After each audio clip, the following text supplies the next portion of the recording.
Sa aking pag-iikot sa Tondo, may mga monumento na nagpapaalaala sa mayaman nitong kasaysayan. Plaza Moriones ito, dito ginawa yung pinakaunang celebration ng Labor Day sa Pilipinas noong May 1, 1903. O first time ginawa yung labor leader.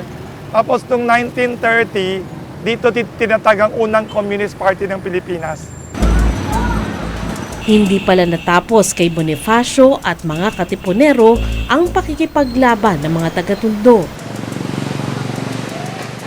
May mga pagkilos din sa Tondo nung panahon ni dating Pangulong Ferdinand Marcos. Noong 1975 din, yung kauna-unahang huwelga na bumasag sa katahimikan ng batas militar ay yung huwelga ng mga taga-Latondenya. Babait lalaki din yan, ano? At hinihiling nila dyan ang regularisasyon. Lugar siya na maraming mga bayani, mga revolusyonaryo, saka nakagulat maraming manunulat, maraming mga artists, mga celebrities. Siguro ang Tondo kasi, napakabuhay na lugar, hindi boring.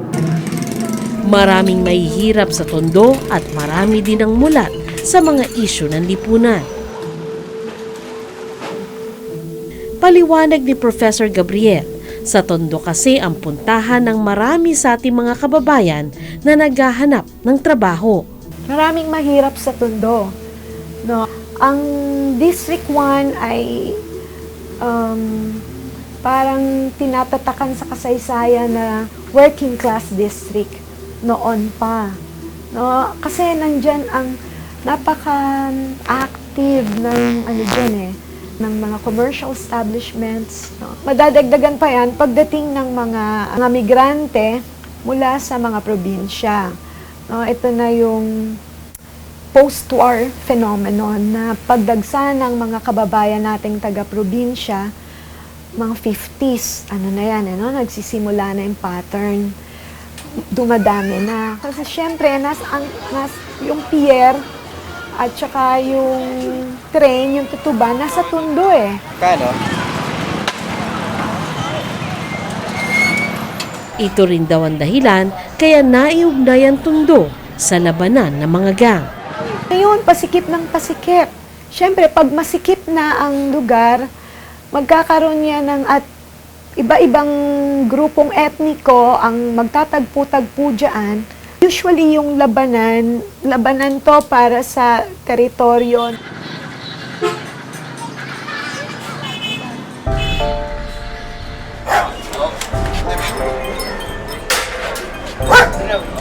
Si Luis Carillo, 72 taong gulang, sa Tondo na nirahan mula pagkabata.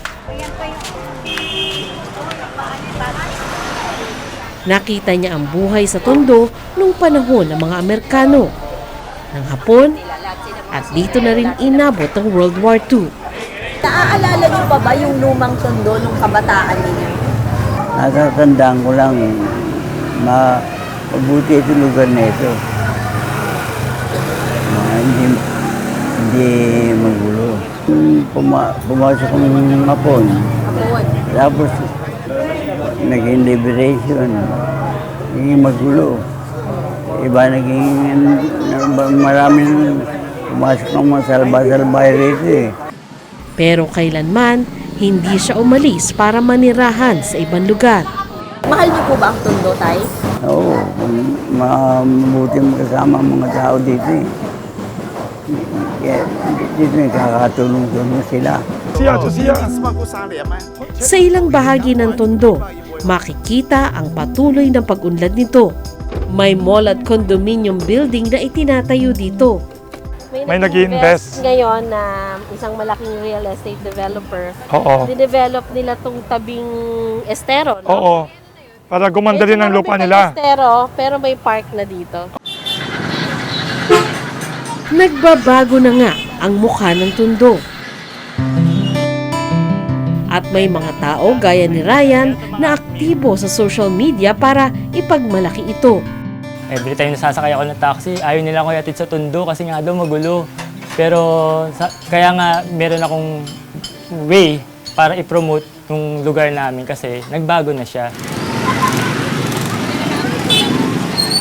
Sabi ni Ryan, matapos maglibot sa mga makasaysayan lugar sa Tondo, may isa pang pwedeng gawin dito, mag-food trip. Unang destinasyon, ang Herbosa Street. Ito po yung Jojo's, yung pinakasikat na lugar dito sa Tondo, sa kainan. May restaurant po siya, may bar siya, and then may karinderya type na mapagkain. And then dito may event sila sa right side. Diyan nag-i-event, may wedding, birthday, baptismal, dito po ginagawa. Dito kaldero, ganyan kalalaki yung mga kaldero na nauubos araw-araw sa Jojo's. Magaya po nito. 50 lang, pinaka-paborito ko rito yung lechong kawali. 50 pesos lang pero isang buong pamilya na makakain.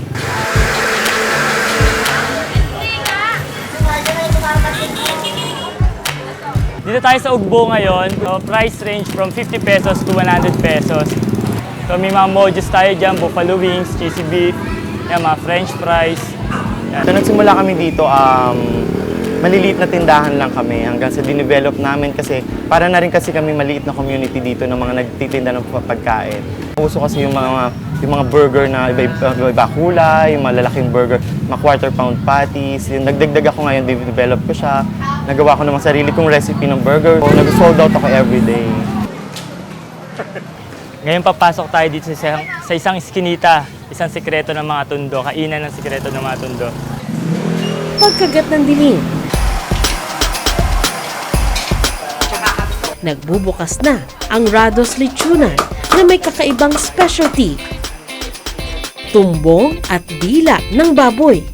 Gano'ng katagal na po itong Since 1994 pa po. 25 years. Bakit sa tingin mo patok na patok ito sa mga taga-Tondo? Siguro po, pag lasing kasi minsan dito takbuhan po lalo na po sa gabi. Pag walang makainan. Kasi po dati, wala naman po kainan dito, kundi ito lang po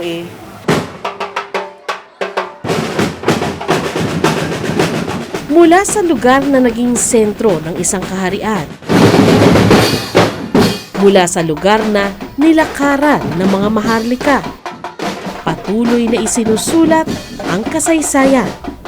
Kasi gusto ko tayong mga Pilipino, maging proud tayo sa ancestry natin. Kailangan maramdaman natin na tayo ay may marangal at prosperous na pinanggalingan. Notoriety or bad reputation ng Tondo all came from recent history lang.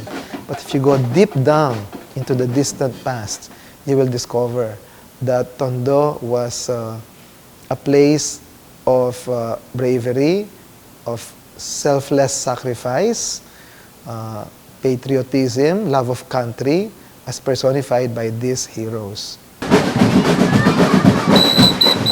Very consistent nga ang mga taga-Tondo, no? Malaki yung impact sa pambansang saklaw. Hindi pwedeng hindi mababanggit ang Tondo kung paglaban para sa kasarinlan at kalayaan, kabuhayan at kaginhawahan ng tao ang pinag-uusapan. Hindi pa tapos ang kwento ng Tondo.